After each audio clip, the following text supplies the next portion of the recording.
Salam, hər vaxtınız xeyir olsun. Atom və nüvə fizikası bölməsində növbəti mövzu ilə davam edirik. Başlayaq birinci sualla. Wilson kamerasının iş prinsipi hansı hadisəyə əsaslanır?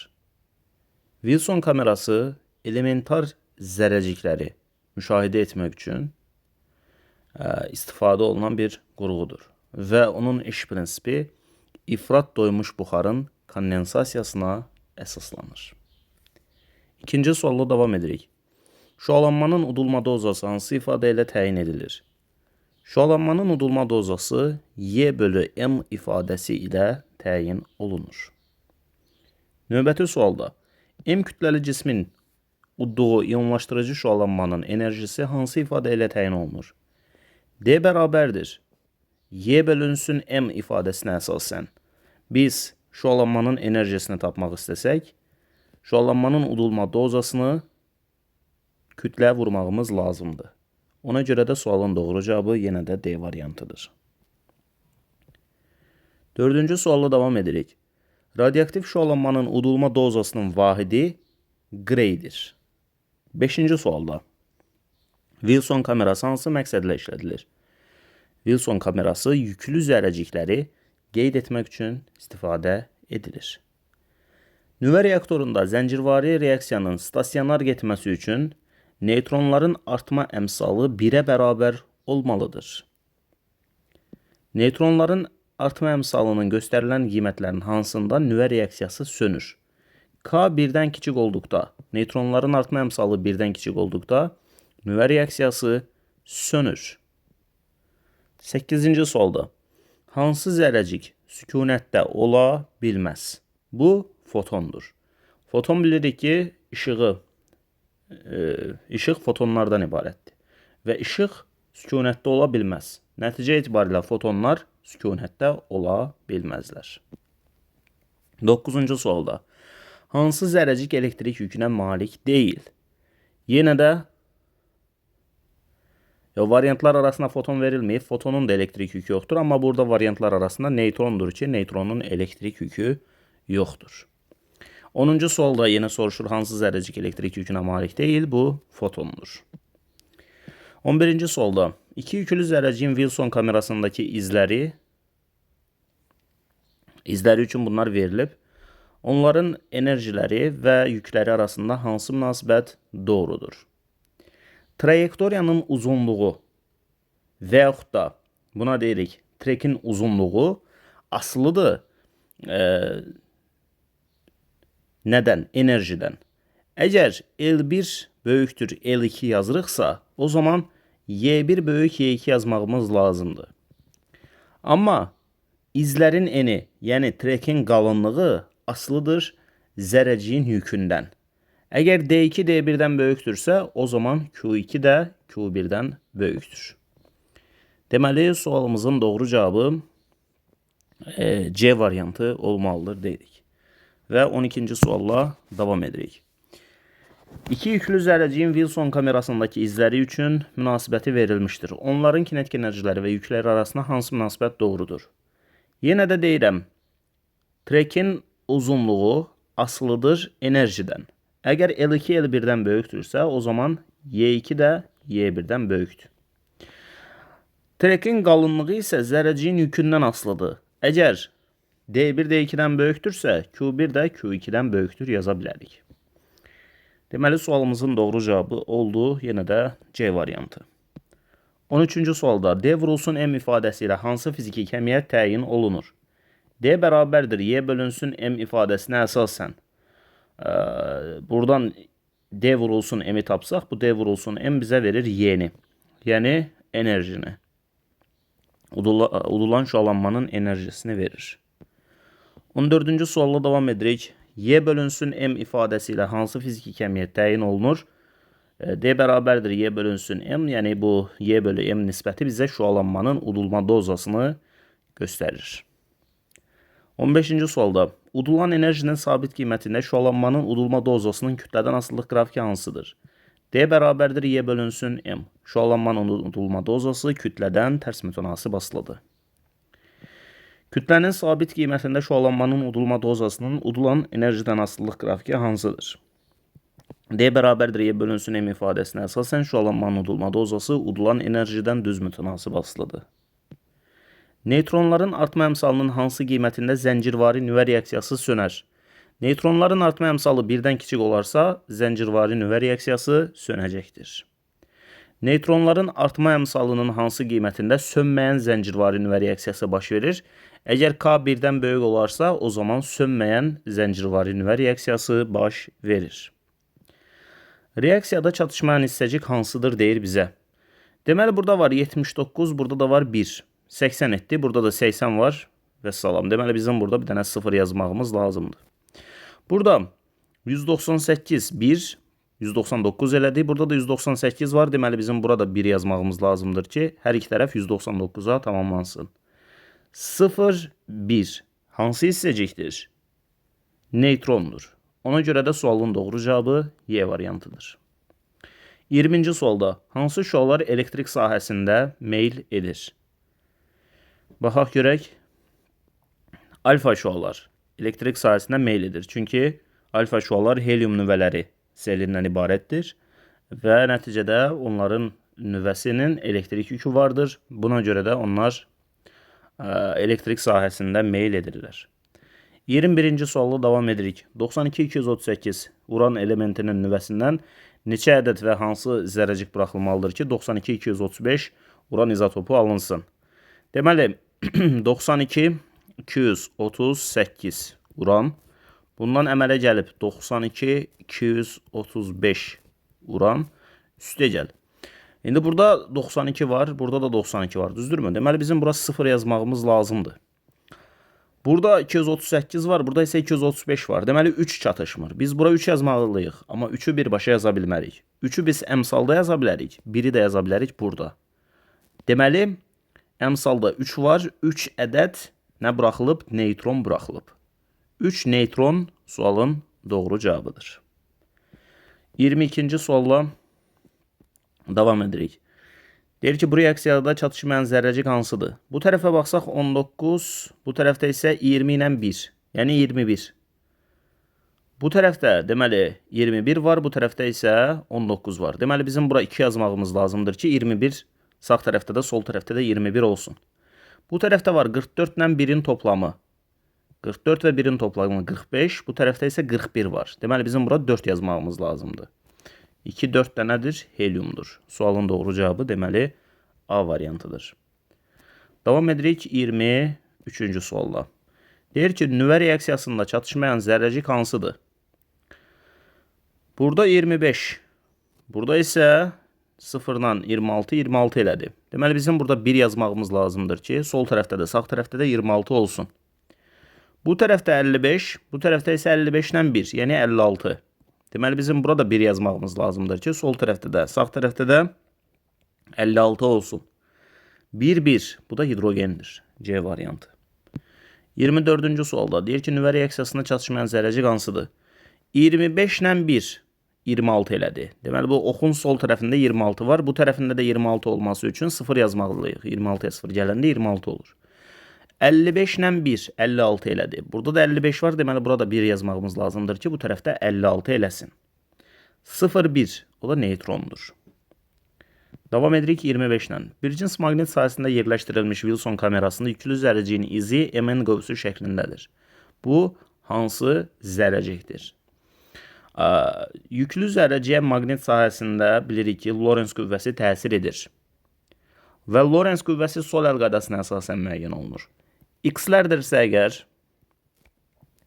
sol əlimizin 4 barmağı sürət istiqamətində, yəni 4 barmağımız yuxarı doğru, baş barmağımız isə, sol əlimizin baş barmağı isə qüvvə istiqamətində olur. Yəni, əgər bu yüklü zərrəcik müsbət yüklü zərrəcik olsaydı, ona bu tərəfə doğru qüvvə təsir edərdi. Amma fikir versək, o sol tərəfə doğru deyil, sağ tərəfə doğru əyilib.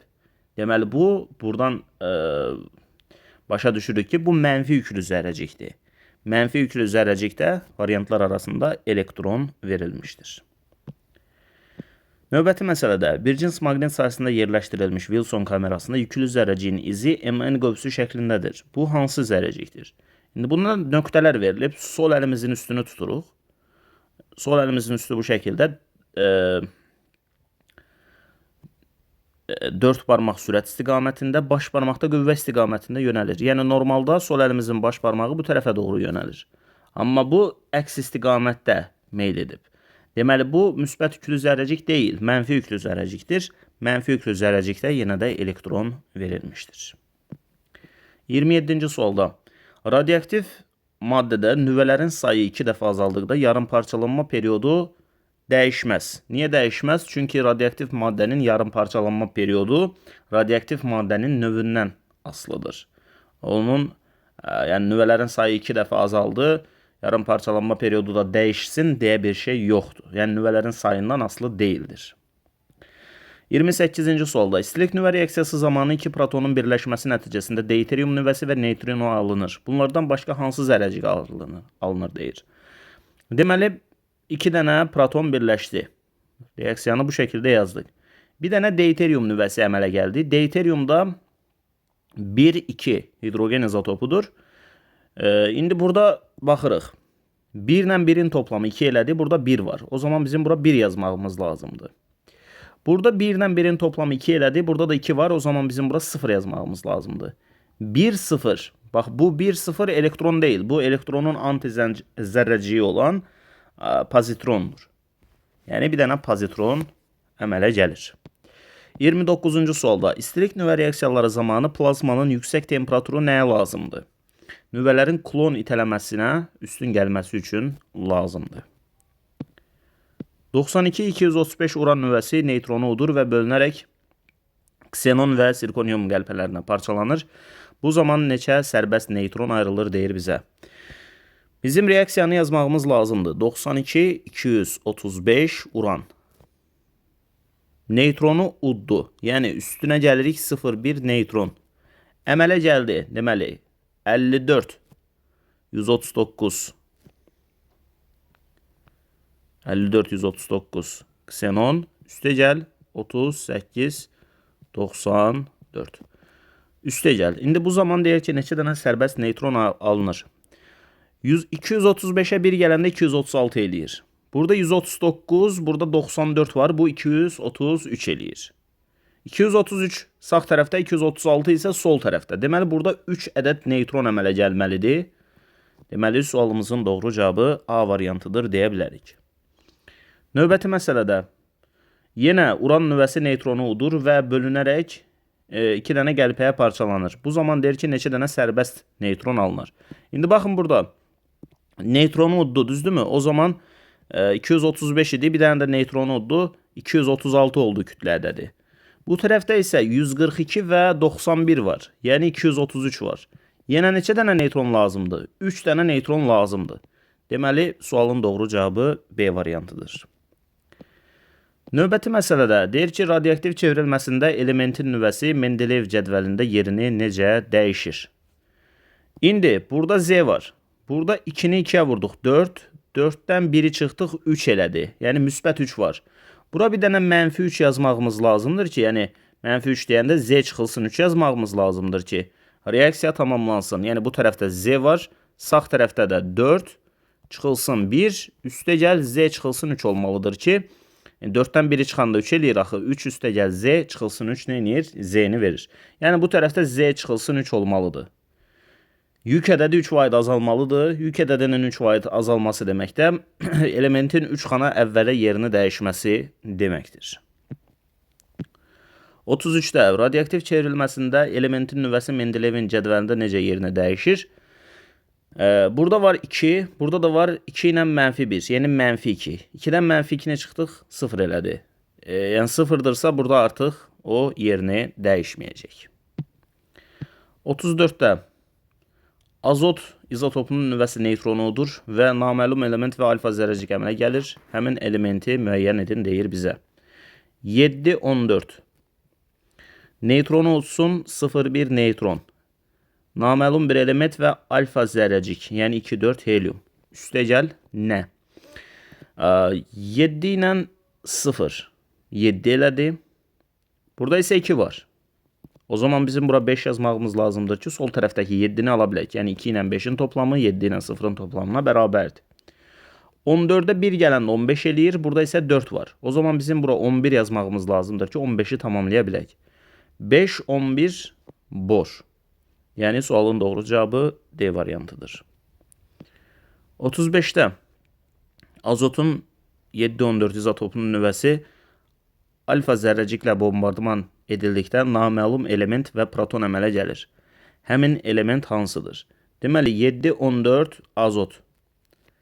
Alfa zərrəciklə bombardıman edilsə, yəni 2-4 heliumdan bombardıman edilsə, naməlum element əmələ gələcəkmiş və proton əmələ gələcəkmiş. Proton da bu şəkildə yazılır. Üstə gəl. İndi bilmirik hansı elementdir. 7 ilə 2-nin toplamı 9'dur. Burada isə 1 var. Deməli, bir dənə 8 yazmağımız lazımdır ki, 1 ilə 8'in toplamı 9'u versin. Bu tərəfdə 14 ilə 4, 18, bu tərəfdə isə 1 var. Deməli, bizim bura 17 yazmağımız lazımdır. 8, 17 oksigen sualın doğru cavabı E variantı. Joule bölünsün Gray ifadəsi hansı fizik kəmiyyətin vahidinə uyğundur? Deməli, Gray nə idi? Şualanmanın udulma dozasının vahidi. Şualanmanın udulma dozası da D bərabərdir Y bölünsün M şəklində yazılırdı. Yəni Gray bərabərdir Joule bölünsün kilogram yaza bilərik. Çünki enerji vahidi Joule'dur, kütlə vahidi kilogramdır. O zaman biz belə bir şey düşünək. Joule bölünsün Gray bərabərdir. Yəni bu Gray bərabərdir Joule bölü kilogram ifadəsindən Joule bölü Gray də bizə kilogramı verir. Kilogram da kütlənin vahidinə uyğun gəlir. 37'də Gray vurulsun kilogram ifadəsi hansı fiziki kəmiyyətin vahidinə uyğundur? Yenə də deyirik, Gray bərabərdir Joule bölünsün kilogram. Buradan Gray vurulsun kilogram bərabərdir Joule. Joule da enerjinin vahididir. Gəldik 38-ci suala. Gray vurulsun kilogram bölünsün metr ifadəsi hansı fiziki kəmiyyətin vahidinə uyğundur? Gray'i kilograma vurduğumuzda Joule'u alırıq. Joule bölünsün metr nə verir bizə? Joule'un açılışı Newton vurulsun metrdir. Məxrəcdə də metr yazıram. Metrlər gedir, geriyə Newton qalır. Newton qüvvənin vahididir. 39'da Joule bölünsün kilogram ifadəsi hansı fizik kəmiyyətin vahidinə uyğundur? Bu Gray'dir. Şualanmanın udulma dozasıdır. 40'da Gray vurulsun kilogram bölünsün saniyə ifadəsi hansı fizik kəmiyyətin vahidinə uyğundur? Gray vurulsun kilogram dedik ki Joule'u verir bizə. Bölürəm saniyəyə. Joule'un saniyəyə nisbəti də bizə gücün düsturunu xatırlayaq. N bərabərdir A bölünsün T. Yəni Joule'un saniyəyə nisbəti bizə wattı verir. Watt da gücün vahidinə uyğundur. 41'də farad vurulsun voltun kvadratı bölünsün kilogram ifadəsi hansı fizik kəmiyyətin vahidinə uyğundur? Bunda V bərabərdir CU kvadratı bölünsün 2 ifadəsini xatırlayaq. C nədir? Tutumdur. Tutumun vahidi faraddır. U gərginlikdir. Gərginliyin vahidi voltdur. Farad vurulsun voltun kvadratı bizə verir enerjini, yəni Joule'u. Təkrardan deyirəm. C tutumdur. Tutum vahidi faraddır. U gərginlikdir. Gərginlik vahidi voltdur. Kvadrat olduğu üçün kvadratı yazdıq. V də enerjidir. Enerjinin vahidi də Joule'dur. Deməli, farad vurulsun volt kvadratı yerinə biz bir dənə Joule yaza bilərik. Joule'un kilograma nisbəti də bizə Gray'i verir. Gray də şualanmanın udulma dozasıdır. 42-ci sualda Coulomb kvadratı bölünsün farad vur kilogram ifadəsi hansı fizik kəmiyyətin vahidinə uyğundur? Coulomb elektrik yükünün vahididir. Farad da tutum vahididir. Yəni Q kvadratı bölünsün 2C ifadəsi bizə nəyi verir? Enerjini verir. O zaman burada Coulomb'un kvadratı bölünsün farad bizə verir enerjini. O zaman Coulomb kvadratı bölü faradın yerinə bir dənə Joule yaza bilərik. Məxrəcdə də kilogram var. Bu kilogramı yenə yazdıq məxrəcdə. Joule'un kilograma nisbəti də bizə verir Gray'i. Yəni şualanmanın udulma dozası. 43'də Gray vurulsun kilogram bölünsün metrin kubu ifadəsi hansı fizik kəmiyyətin vahidinə uyğundur? Deməli, Gray vurulsun kilogram bizə verir Joule'u. Joule'u bölürük metrin kubuna. Joule'un açılışı Newton vurulsun metrdir. Məxrəcdə də metrin kubu var.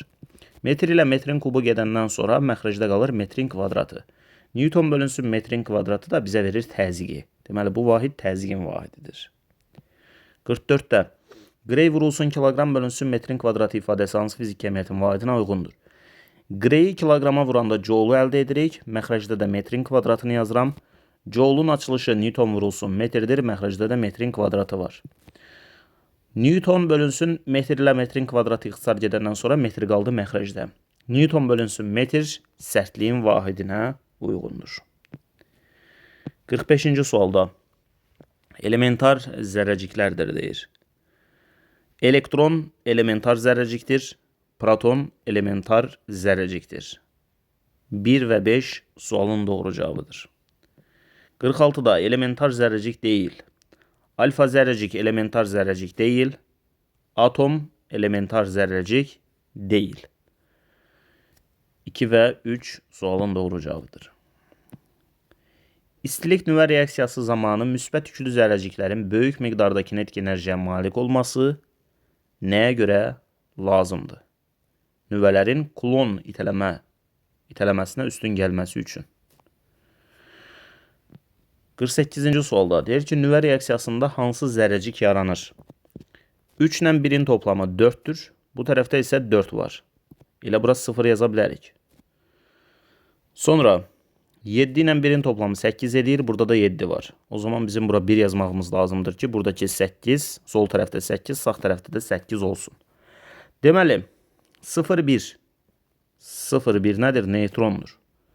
D variantı sualın doğru cavabıdır. 49. Göstərilən nüvə reaksiyasında alınan naməlum nüvəni müəyyən edin. Burada gördüyümüz kimi uran nüvəsi 92-235 uran neutronla bombardıman edilib 0,1 neutron. Əmələ gəlib nə? Əmələ gəlib bir ədəd barium nüvəsi 56-142 barium. Üstə gəl. Neçə dənə neutron əmələ gəlib? 1, 2, 3. 3 dənə neutron əmələ gəlib. 3 vurulsun 0,1 neutron. Üstə gəl. İndi burada baxırıq ki, 235 ilə 1-in toplamı 236-dır. Burada isə 142 və 3 vurulsun 1 var. Yəni 3 var. Bu tərəfdə deməli 236 var. Bu tərəfdə isə 143 var. O zaman neçə yazmağımız lazımdır? 93 yazmağımız lazımdır ki, 236-nı əldə edək. Deməli 93, aşağıda isə 36. 93, 36 kripton əmələ gəlir. 49-cu sualımızın doğru cavabı. Bir dəqiqə. 236 bu tərəfdə, 143 bu tərəfdə. Bu tərəfdə 143 yox. Bu tərəfdə var 100, 142 burada, 3 də burada. 142-yə 3 gələndə 145 edir. Burada deməli 145 bu tərəfdə var, 236 da bu tərəfdə var. Deməli bura 91-dir. 91, 36-da aşağıda. Yəni sualın doğru cavabı C variantı olmalıdır. 50-ci sualda göstərilən nüvə reaksiyasında alınan naməlum nüvəni müəyyən edin. Deməli, uran nüvəsi neutronla bombardıman edilib. 92, 235 uran. Üstə gəl 0,1 neutron. Əmələ gəlib nə? 1, 2, 3 dənə neutron. Yəni 3, 0,1 neutron. Üstə gəl. Deməli, bu tərəfdə var. 235 ilə 1-in toplamı 236. Bu tərəfdə isə var 3. Bir də burada kriptonun yarandığını görürük. 36, 91. 91. Üstə gəl. Üstə gəl nə? Deməli, 236 var bərabərliyin sol tərəfində. Bərabərliyin sağ tərəfində var 3. Üstə gəl 91. Yəni 94 var. 236-dan 94-ü çıxsaq, qalır 100. 236-dan 94-ü çıxsaq, qalır 142. Deməli, burada yeni əmələ gələn nüvənin kütlə ədədi 142 olmalıdır. Bu da bariuma uyğun gəlir. 56-142 barium. Davam edirik 51-ci sualla. İstilik nüvə reaksiyası hansıdır deyir bizə. İstilik nüvə reaksiyası zamanı 2 dənə yüngül nüvələr birləşir. Məsələn, deuterium ilə tritium birləşib və bir alfa zərrəcik, bir dənə də neutron əmələ gəlib. Bax, bu istilik nüvə reaksiyasıdır. Yüngül nüvələrin birləşərək başqa nüvələrə çevrilməsinə istilik nüvə reaksiyaları deyirik. 52-ci sualla davam edirik. Atom elektrik stansiyalarında hansı kimyəvi elementdən nüvə yanacağı kimi istifadə olunur? Bu radioaktiv uran elementi və plutonium elementləridir. 2 və 3 sualın doğru cavabıdır. 53-də Heyger sayğacının elektrik tutumu 32 pikofaraddır. Sayğacda boşalma zamanı 2-10⁸ cüt bir valentli iyon əmələ gəldikdə, onda gərginliyin dəyişməsini hesablayın. Q bərabərdir Cu ifadəsindən istifadə etsək, Q'nun yerinə də həm də Q bərabərdir NY düsturlarını tətbiq etsək, o zaman Cu bərabərdir NY yaza bilərik. Bizə burada lazımdır gərginliyin dəyişməsi. U bərabərdir. C'ni burada yazaram. NY'ni də yazaram burada. Bu da bərabərdir. N'in qiyməti 2-10⁸. Y'nin, yəni elementar yükün qiyməti 1,6 10⁻⁻19. 32 pikofarad deməkdə 32 10⁻12 deməkdir. Bunu da yaza bilərik 3,2 vurulsun 10⁻11. Yazıram 3,2 vurulsun 10⁻11. Buradan ixtisarlarımızı aparsaq 2 ilə 1 16 3,2 eləyir. 3,2 ilə getdi. Yuxarıda var 10⁻11. Aşağıda da var 10⁻11. Bunları da ixtisar aparsaq 1 qalar. Deməli sualın doğru cavabı 1 volt olacaqdır. 54-cü sualda 92-235 uran nüvəsinin izotopunun bir nüvəsi bölünəndə 200 mega elektron volt enerji ayrılır. 24-10⁻22 mega elektron volt enerji almaq üçün nə qədər uran bölünməlidir deyir bizə. Deməli bu məsələni tənasüb şəklində həll etməyə çalışaq. Deməli deyir ki bir nüvə bölünəndə 200 mega elektron volt enerji ayrılır. İndi neçə dənə nüvə bölünməlidir ki, n sayda nüvə bölünməlidir ki, buradan n yazmayaq, lap x yazaq. X sayda nüvə bölünməlidir ki, buradan 24 vurulsun 10⁻22 mega elektron volt enerji almaq olsun. Buradan biz x'i tapsaq, yəni bu x nüvələrin sayıdır. X'i tapsaq buradan 200 mega elektron voltu yazarıq məxrəcdə. Kəsrin surətində də yazarıq. 1 vurulsun 24 10⁻22 mega elektron volt. Bu da bərabərdir. 24 10⁻22-ni belə yazaq. 2400 vurulsun 10⁻20. Məxrəcdə də 200'ü olduğu kimi saxlayırıq. 2400'ü 200'ə böləndə qalır 12. 12 vurulsun 10⁻20. Deməli 12 10⁻20 sayda nə olmalıdır? Uran bölünməlidir. Buradan biz kütləni tapa bilərikmi? İndi biz gəlin belə bir şey düşünək. Maddə miqdarı üçün yazacağımız düsturlar var. Maddə miqdarının düsturu, 2 dənə düsturu var. Kiçik m bölünsün böyük m. Bir də n bölünsün na. Bax biz bu ifadələrdən istifadə edərək kütləni hesablaya bilərik. Yəni uranın kütləsini hesablaya bilərik. O da kiçik m'dir. Kiçik m bərabərdir. Na-nı yazıram məxrəcdə. Molyar kütlə ilə sayı, yəni uranın sayını da, nüvələrin sayını yazırıq kəsrin surətində.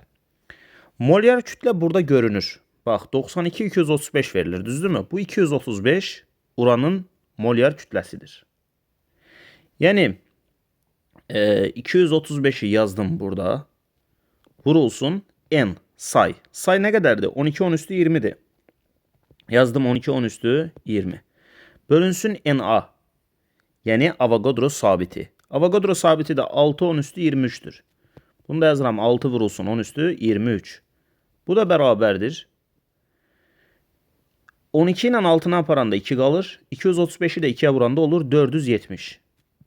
M bərabərdir. Deməli 470 milligram. Sualımızın doğru cavabı da oldu A variantı. Davam edirik 55-ci sualda. 55-ci sualda deyilir ki, bir dənə uran nüvəsi parçalananda 200 megaelektronvolt enerji ayrılır. 2,35 qram uran izotopu parçalandıqda nə qədər enerji ayrılar? İndi biz burada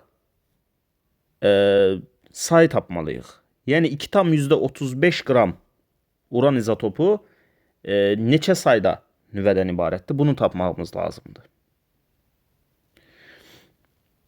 Baxaq görək. Nü bərabərdir n bölünsün m. O da bərabərdir n bölünsün na yazaq. Buradan bizə nə lazımdır? Sayı tapmaq lazımdır. Yəni n'i tapmaq lazımdır. N bərabərdir. M-i burada yazsaq, molar kütləni yazsaq məxrəcdə, M vurulsun NA-nı da yazarıq kəsirin surətində.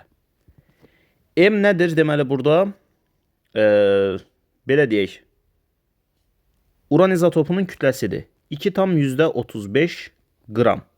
Vurulsun Avogadro sabiti 6,10 üstü 23 mol üstü -1 bölünsün molyar kütlə. Bax, burada 235 gördüğünüz uranın molyar kütləsidir. Burada yazıram 235 gram bölünsün mol. Bərabərdir. Bax, burada 2,35, burada da 6,10 üstü 23. Düzdürmü? Buranı gəlin belə yazaq. 235 vurulsun 6 vurulsun 10 üstü 21. Yəni 10 üstü 23'ü 10 üstü 21 elədim. 2,35'i də 235 elədim ki, məxrəcdəki 235 ilə ixtisar edək. 235'lər getdi, geriyə qaldı 6 vurulsun 10 üstü 21. Bax, bu 6 10 üstü 21 uran nüvələrinin sayıdır. Bir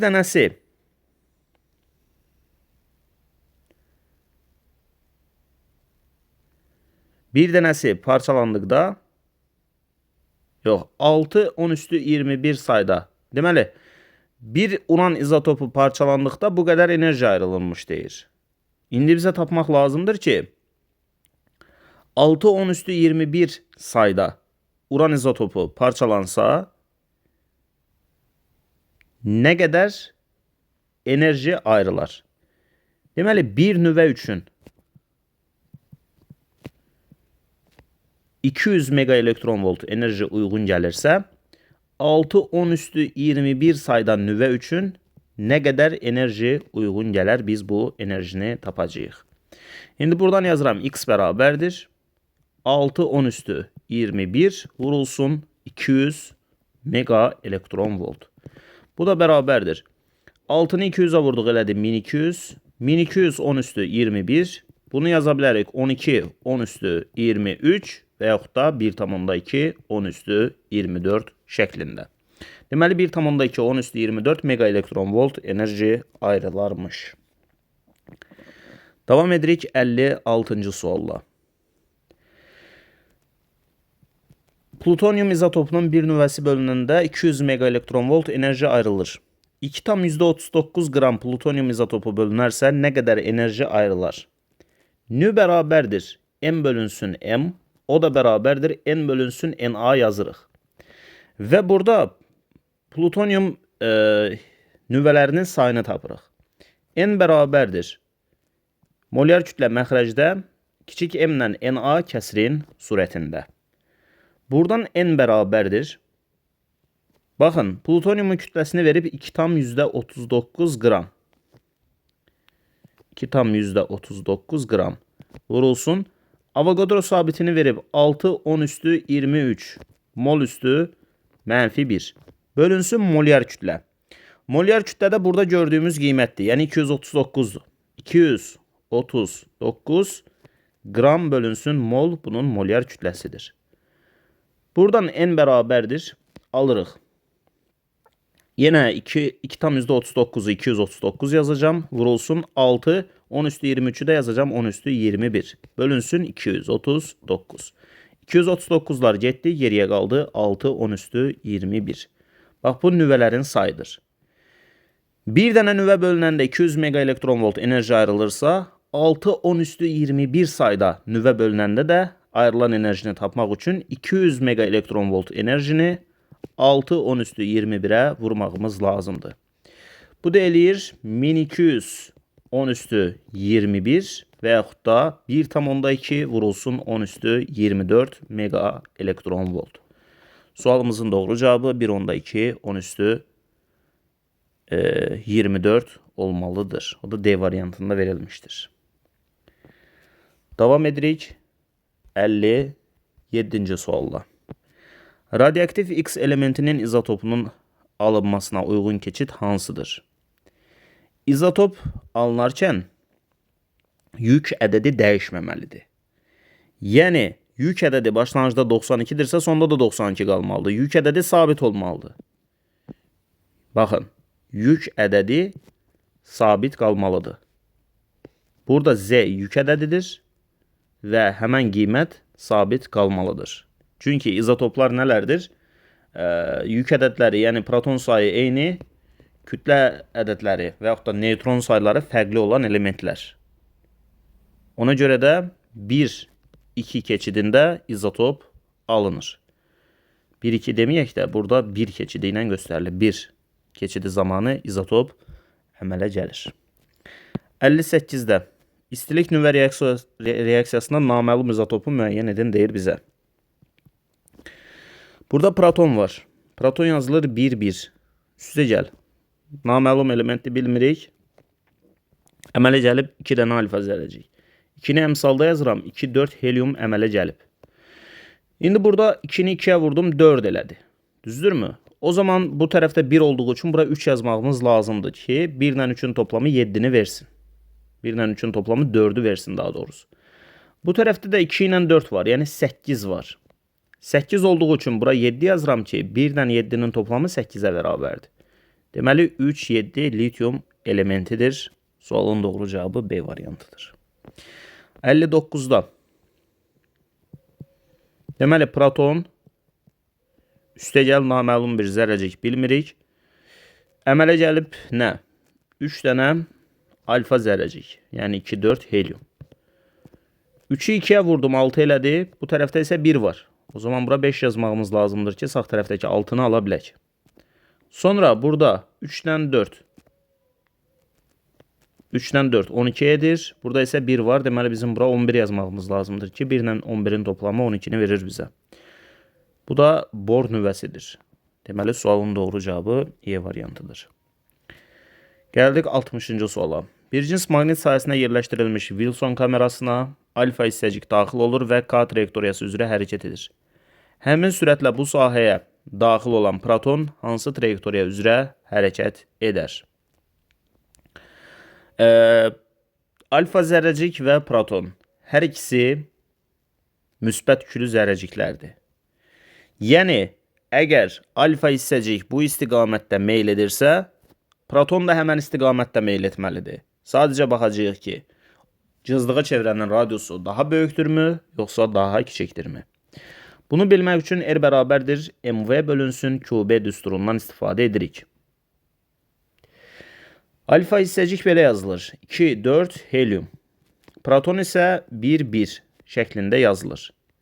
İndi burada alfa hissəcikdə kütlə ədədinin yük ədədinə nisbətinin 2'yə bərabər olduğunu görürük. Protonda isə kütlə ədədinin yük ədədinə nisbəti 1'dir. Yəni, alfa hissəcikdə 2 dəfə daha böyükdür. Burada bax fikir verin. M bölünsün Q nisbəti var. Deməli, alfa hissəciyin xüsusi yük deməyək də, xüsusi yükün tərsi əslində. Yəni, M bölünsün Q nisbəti protona nisbətdə 2 dəfə böyükdür.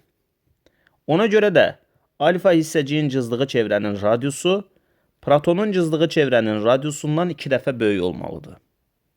Alfa hissəcik daha böyük bir çevrə, proton isə daha kiçik bir çevrə cızmalıdır. Ona görə də proton 1 trayektoriyası üzrə hərəkət etməlidir. Sualın doğru cevabı ona görə də Y variantıdır.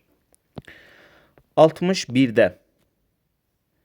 Bax, deyir ki, proton K trayektoriyası üzrə hərəkət edir. İndicə dedik ki, alfa hissəciyin cızdığı çevrənin radiusu protonun cızdığı çevrənin radiusundan böyük olmalıdır. Ona görə də Proton K trayektoriyası üzrə hərəkət edirsə, alfa hissəcik daha böyük bir trayektoriya üzrə hərəkət etməlidir. Yəni 2 trayektoriyası üzrə hərəkət etməlidir. 62-ci sualla davam edirik. Radioaktiv elementin nüvələrinin sayı 6 sutka ərzində 4 dəfə azalmışdır. Bu elementin radioaktiv nüvələrinin sayı 12 sutka ərzində neçə dəfə azalar? Deməli, n bölünsün n0 bərabərdir 2 üstü mənfi t bölünsün t. Deyir ki, 6 sutkada 4 dəfə azalıb. 4 dəfə azalma 1 bölü 4 deməkdir. Bərabərdir 2 üstü mənfi t'nin qiyməti, yəni zamanın qiyməti 6 sutkadır. Periodu, yarım çevrilmə periodunu isə bilmirik. 4'te 1 nə deməkdir? 2 üstü mənfi 2 deməkdir. 2 üstü mənfi 2 bərabərdir 2 üstü mənfi 6 bölünsün t yaza bilərik. Buradan üstlər bərabər olmalıdır. Yəni burada 2 var. Burada isə 6 bölü t var. Bax, bunlar bir-birinə bərabər olmalıdır. O zaman yazıram. 6 bölünsün t bərabərdir 2'ye. 3'nüyə yazdım. 2 olmalıdır. Buradan t bərabərdir 6 bölünsün 2. Yəni 3 sutka. Deməli, yarım parçalanma periodu, yarım çevrilmə periodu 3 sutkadır. İndi deyir ki, bu elementin radioaktiv nüvələrin sayı 12 sutka ərzində neçə dəfə azalar? N bölünsün n0 bərabərdir 2 üstü mənfi t'nin qiymətini 12 sutka verir. Mənfi 12 bölünsün periodun qiymətində 3 sutka tapdıq. Bu da eləyir 2 üstü 12'ni 3'ə böləndə 4. Yəni 2 üstü mənfi 4. 2 üstü mənfi 4 demək də 16'da 1 deməkdir. Yəni 16 dəfə azalmışdır. Sualın doğru cevabı Y variantıdır. Gəldik 63-cü suala. Uyğunluğu müəyyən edin. Alfa çevrilmə, beta çevrilmə və qamma şualanma. Birincisi alfa çevrilmə. Bu zaman alfa çevrilmədə deməli necə baş verir proses? Hər hansı bir x elementi olsun. Kütlə ədədi A, yük ədədi Z. Alfa çevrilmə zamanı helyum nüvəsi əmələ gəlir. Üstəgəl burada yazırıq Z çıxılsın 2, burada isə yazırıq A çıxılsın 4. Bu alfa çevrilmənin sxemidir. İndi deməli biz burada görürük ki, yük ədədi Z-dən Z çıxılsın 2'yə gəlir. Yəni yük ədədi 2 vahid azalır. Kütlə ədədi isə A-dan A çıxılsın 4'ə gəlir. Kütlə ədədi 4 vahid azalır. Deməli, yük ədədi 2 vahid, kütlə ədədi isə 4 vahid azalır. Ona görə də BD variantlarını burada yazdıq. İkincisi beta çevrilmə. Beta çevrilmədə hər hansı bir yenə x elementi olsun. Z, A yazdıq burada. Beta çevrilmə zamanı elektron əmələ gəlir. Üstəgəl Z üstəgəl 1, yuxarıda da A. Hər hansı bir Y elementi. Deməli burada yük ədədi Z-dən Z üstəgəl 1'ə gəlir. Yəni yük ədədi 1 vahid artır. Amma kütlə ədədi A idi, A olaraq qaldı. Yəni kütlə ədədi dəyişmir. 3'te isə qamma şualanma. Qamma şualanmada nə yük ədədi, nə də kütlə ədədi dəyişmir. Ona görə də 3'ə Y variantı yazırıq. Beləliklə bu mövzunun da sonuna gəlmiş olduq. İzlədiyiniz üçün təşəkkürlər. Növbəti mövzularda görüşənədək özünüzə yaxşı baxın. Sağ olun, salamat qalın.